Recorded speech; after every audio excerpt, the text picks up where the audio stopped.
امیر المومنین علی ابن ابی طالب علیہ السلام کے خطبات میں سے خطبہ نمبر 32۔ بسم اللہ الرحمن الرحیم۔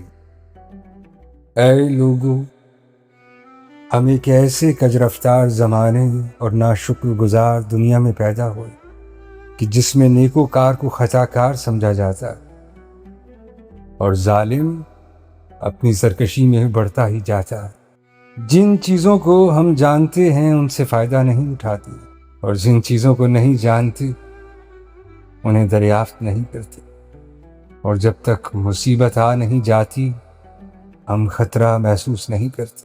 اس زمانے کے لوگ چار طرح کے ہیں۔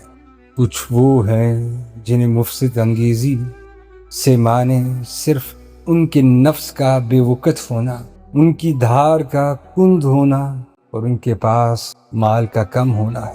اور کچھ لوگ وہ ہیں جنہیں ان کے نفسوں کی کمزوری اور ساز و سامان کی نافراہمی ملک گیری کے لیے اٹھنے نہیں دیتے۔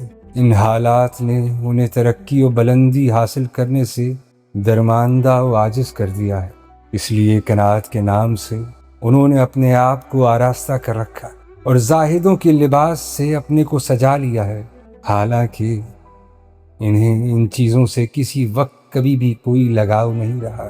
اس کے بعد تھوڑے سے وہ لوگ رہ گئے جن کی آنکھیں آخرت کی یاد اور حشر کے خوف سے جھکی ہوئی اور ان سے آنسو روا ہے۔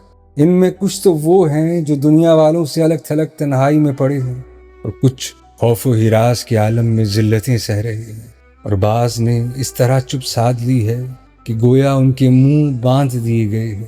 کچھ خلوص سے دعائیں مانگ رہے ہیں، کچھ غمزدہ و درد رسیدہ ہیں جنہیں خوف نے گمنامی کے گوشے میں بٹھا دیا ہے اور خستگی اور درماندگی ان پر چھائی۔ وہ ایک شور دریا میں ہے کہ باوجود پانی کی کثرت کے پھر وہ پیاسے ہیں۔ ان کے منہ بند اور دل مجروح ہیں۔